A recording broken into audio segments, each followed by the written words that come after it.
It's 5 p.m. across India. I'm Tanvi Taneja. We are live from New Delhi.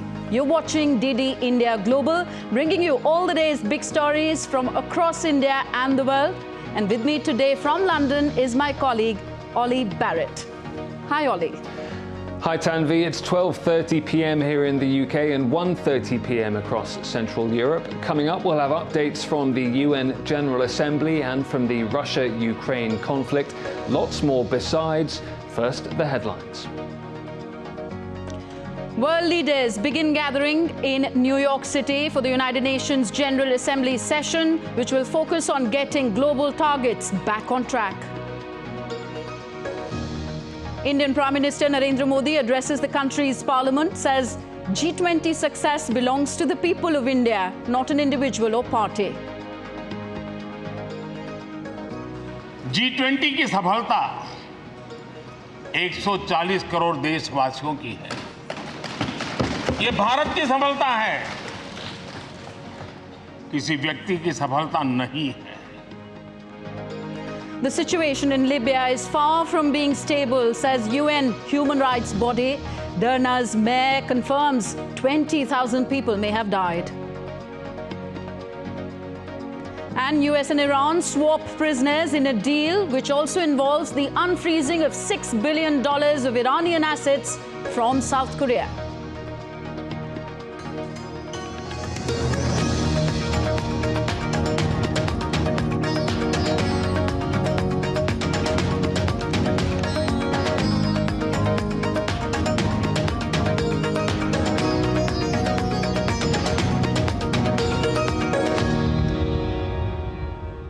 So up first, news from New Delhi. Indian Prime Minister Narendra Modi addressed the first day of the special session of Indian Parliament on Monday. The 5-day session began with the Prime Minister addressing the Lok Sabha, that is the lower chamber of the Indian legislature.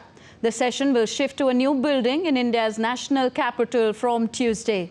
Prime Minister Narendra Modi dedicated the success of G20 to 1.4 billion people of India. G20 की सफलता 140 करोड़ देशवासियों की है। ये भारत की सफलता है, किसी व्यक्ति की सफलता नहीं है, किसी दल की सफलता नहीं है। भारत के फेडरल स्ट्रक्चर ने, भारत की विविधता ने 60 स्थानों पर 200 से अधिक समिट और उसकी मेजबानी हिंदुस्तान के अलग अलग रंग रूप में देश की अलग अलग सरकारों ने बड़े आन बान शान से की और ये प्रभाव पूरे विश्व भर के मन पर पड़ा हुआ है। ये हम सबके सेलिब्रेट करने वाला विषय है। Prime Minister Narendra Modi said that it is a matter of pride for India that the African Union has become a member of the G20 grouping under India's presidency. Bharat इस बात के लिए गर्व करेगा, जब भारत अध्यक्ष रहा उस समय अफ्रीकन यूनियन इसका सदस्य बना। मैं उस इमोशनल पल को भूल नहीं सकता जब अफ्रीकन यूनियन की घोषणा हुई और अफ्रीकन यूनियन के प्रेसिडेंट उन्होंने एक इंटरव्यू में कहा कि मेरे जीवन में ऐसी पल थी शायद मैं बोलते बोलते रो पड़ूंगा। आप कल्पना कर सकते हैं कि कितनी बड़ी अपेक्षा और आशाएं पूरी करने का काम भारत के भाग्य में आया। Prime Minister Modi got emotional as he bid farewell to the old Parliament building in New Delhi. The Indian Prime Minister shared some of his bittersweet memories associated with the Parliament. He said that India's lunar mission सदन से विदाई लेना एक बहुत ही भावुक पल है। परिवार भी अगर पुराना घर छोड़कर के नए घर जाता है तो बहुत सारी यादें कुछ पल के लिए उसको झकझोर देती है। और हम जब ये सदन को छोड़ के जा रहे हैं तो हमारा मन मस्तिष्क भी उन भावनाओं से भरा हुआ है, अनेक यादों से भरा हुआ है। खट्टे मीठे अनुभव भी रहे हैं, नोकझोंक भी रही है। कभी संघर्ष का माहौल भी रहा है और कभी इसी सदन में उत्सव और उमंग का माहौल भी रहा है। ये सारी स्मृतियां हमारे साथ हम सबकी साझी स्मृतियां हैं, ये हम सबकी साझी विरासत है और इसलिए इसका गौरव भी हम सबका साझा है। Prime Minister further said that India's lunar mission Chandrayaan-3 has not only made the country but the whole world proud. He added that the mission highlighted a new form of India's strength connected to technology. Chandrayaan-3 की सफलता न सिर्फ पूरा भारत, पूरा देश अभिभूत है और इसमें भारत के सामर्थ्य का एक नया रूप जो आधुनिकता से जुड़ा है, जो विज्ञान से जुड़ा है, जो टेक्नोलॉजी से जुड़ा है, जो हमारे वैज्ञानिकों के सामर्थ्य से जुड़ा है, जो 140 करोड़ देशवासियों के संकल्प की शक्ति से जुड़ा हुआ है, वो देश और दुनिया पर एक नया प्रभाव पैदा करने वाला है। And now from New Delhi to New York, where the general debate of the 78th UN General Assembly session is set to begin on Tuesday, September the 19th. My colleague Ollie Barrett is in London. He gives us more on this and other stories making headlines around the world. Let's go over to Ollie now. Thank you, Tanvi. And yes, world leaders are hoping to carry forward the momentum from the just concluded G20 summit in India into the upcoming United Nations General Assembly. At the UNGA, a major focus will be on getting global targets back on track. DD India's William Denslow reports from New York City. It's a pleasure. Congratulations. The United Nations Secretary-General called for global solidarity at the G20. Now, with world leaders set to gather in New York for the UN General Assembly, he wants to see that translated into action. This is not a time for indifference or indecision. This is a time to come together for real practical solutions. It's time for compromise for a better tomorrow. At the UNGA, meetings will be held on issues including Ukraine, the climate crisis, financing sustainable development and pandemic preparedness. A summit is also being held to review the progress on the UN's Sustainable Development Goals. In 2015, the UN laid out 17 ambitious targets to hit by 2030. Those objectives include ending poverty, tackling climate change and fighting inequality. But at the halfway mark, the UN says that only 12% of the SDGs are currently on track. The UN is looking for leadership from members of the international community. Our approach to global challenges has been rooted in the idea of one Earth, one family, one future. This same principle guides our collaboration within the United Nations. But deep divisions among members of the Security Council often hampers efforts at collaboration. India is one of a host of nations calling for UN reform and the Security Council's expansion. But some UN experts say China is currently the biggest holdout. I don't think we're likely to see, much actionable development on council reform. You may hear a lot of words and promises, but I'm not quite sure how much that will actually translate in reality. World leaders are gathering for the UNGA with a laundry list of crises to tackle. The UN says fresh impetus is required to achieve a brighter future. William Denslow in New York, reporting for DD India.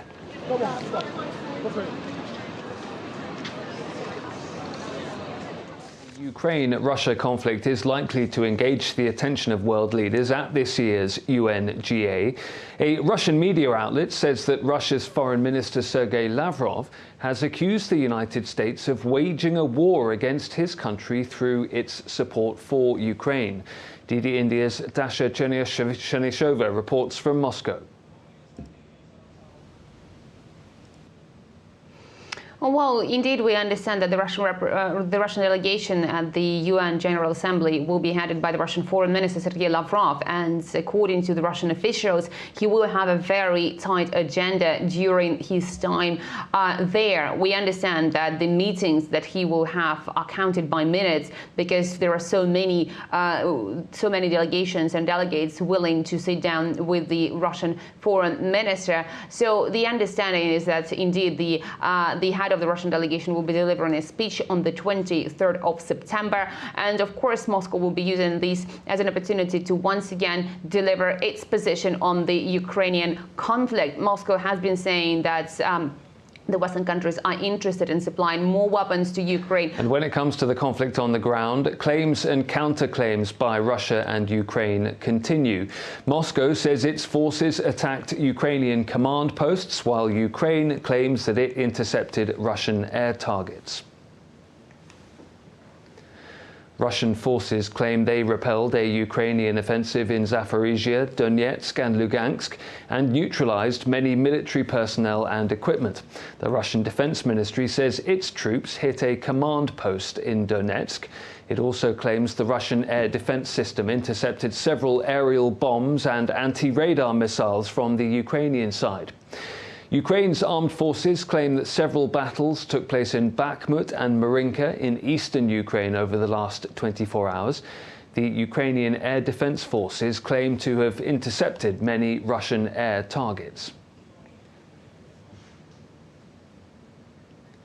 Russia is calling on the UN's highest court in The Hague to throw out what it says is a hopelessly flawed case. The case is challenging Moscow's argument that its invasion of Ukraine was carried out to prevent genocide. The request from Russia was made at the start of hearings dealing with the jurisdiction of the International Court of Justice. Moscow also accused Ukraine of using the case as a roundabout way to try and get a ruling on the overall legality of Russia's military action. China's Foreign Minister Wang Yi will visit Russia from the 18th to the 21st of September. The Chinese Foreign Ministry says the visit will be part of the China-Russia strategic security consultations. It'll be the latest in a series of high-level visits and phone calls between the two sides.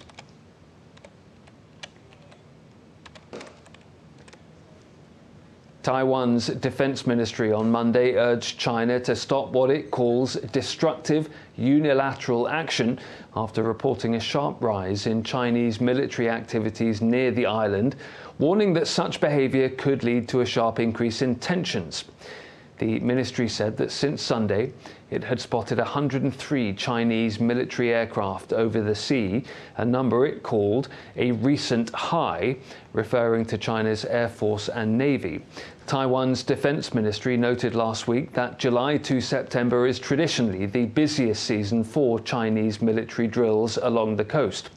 In a further update of the total number of warplanes detected, 40 crossed the so-called median line of the Taiwan Strait that separates the self-ruled island from China and entered its southwestern and southeastern air defense identification zone.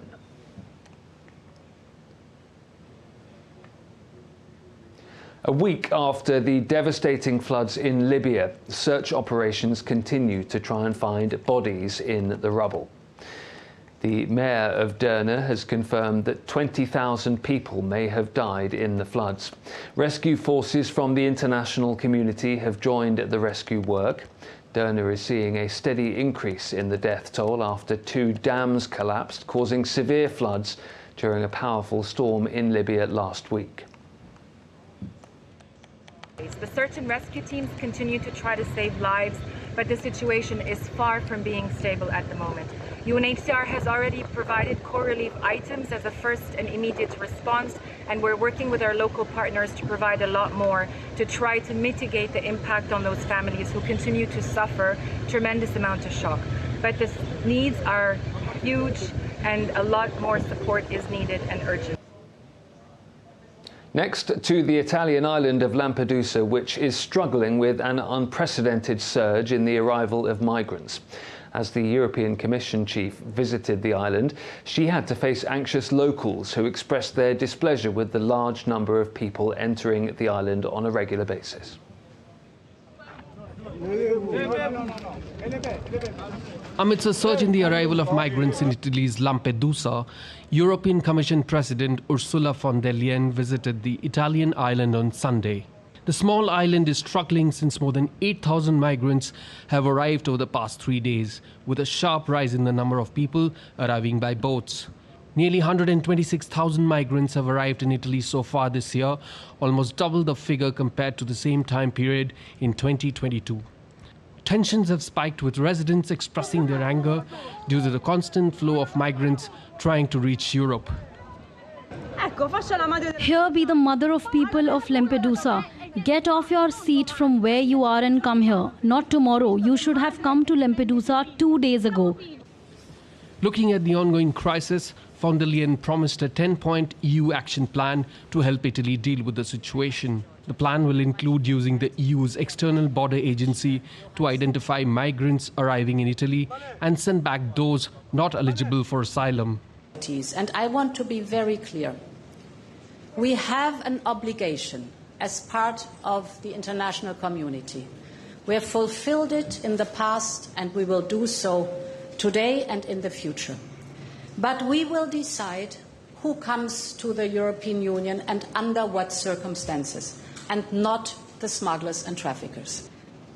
EU Chief von der Leyen was accompanied by Italian Prime Minister Giorgia Meloni, and the car carrying them to the Lampedusa's Migrants Reception Centre was briefly blocked by locals protesting over the influx of migrants into the island. The Prime Minister assured the protesters that they were working on solving the problem. We have already taken steps, which I hope they told you, and these are important interventions carried out in Lampedusa. The surge in migrant crossings has turned into a major political problem for Giorgia Meloni, who became the Prime Minister in October 2022 and had made fighting illegal immigration a foundation of her rise to power. Amit Mukherjee, DD India. That's it from me here in London. Tanvi, back to you in the studio. Thank you, Ollie. My colleague Ollie Barrett joining me from our London bureau. You're watching DD India Global, still to come on the show. Tremors in China's property sector are creating stumbling blocks to a sustainable recovery there. And UNESCO declares India's Shantiniketan as a World Heritage Site. It houses Vishwabharati University, founded by Nobel laureate Rabindranath Tagore.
Welcome to Jaipur.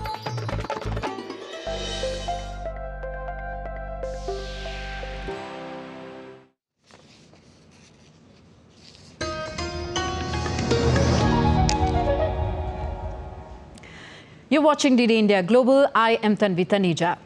The United States and Iran have gone ahead with the prisoner swap deal on Monday, with Washington unfreezing $6 billion of Iranian oil money held in South Korea since 2018.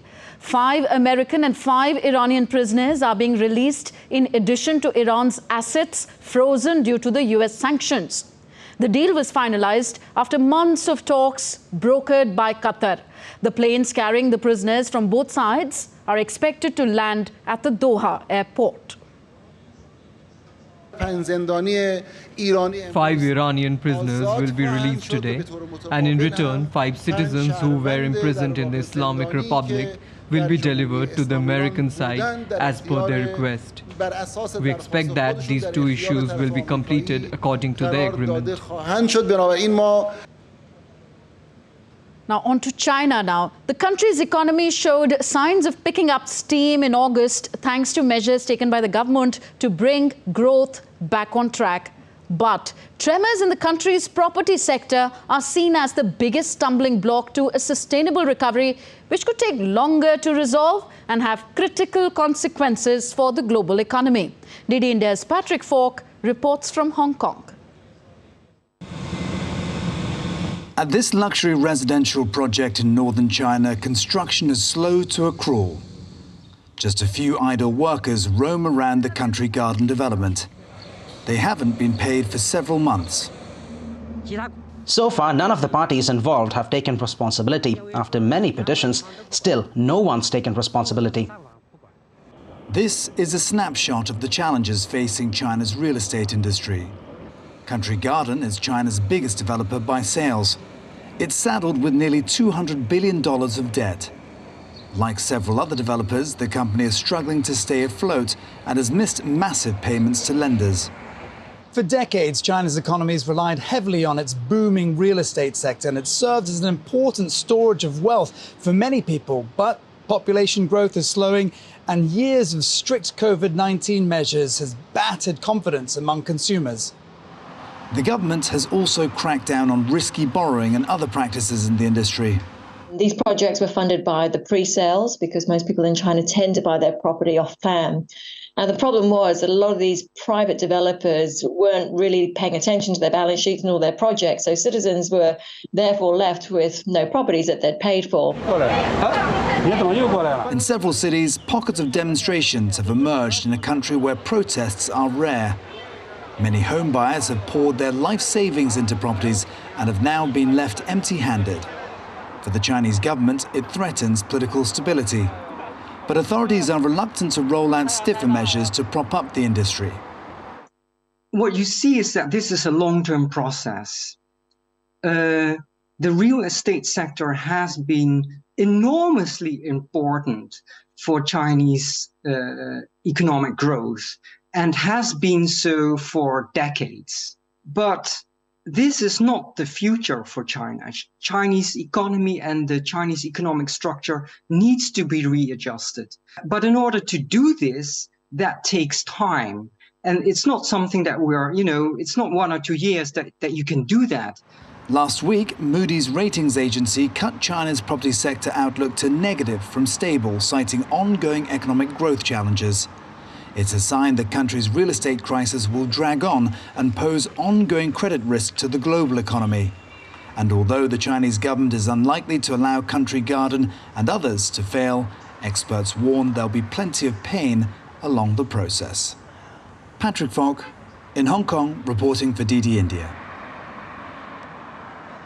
On to Africa now. Humanitarian conditions continue to deteriorate in Sudan, which is devastated by months of armed conflict. Millions of displaced children scramble for food and safety. A report says at least 7.1 million people, including 3.3 million children, are displaced from their homes across the country.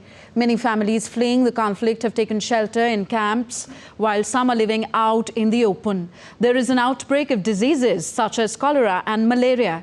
The military conflict in Sudan between the Sudanese armed forces and the paramilitary rapid support forces has entered its 6th month now. Next, we take a look at other stories making news around the world. Production resumed at Australian Chevron's Wheatstone liquefied natural gas facility on Monday. But the production at the strike-hit facility began with about 1/5 cuts, which may have an impact on global gas prices. Wheatstone and the nearby Gorgon facility accounts for over 5% of global LNG supply. Fears of strikes over pay and working conditions recently also pushed up wholesale gas prices in Europe.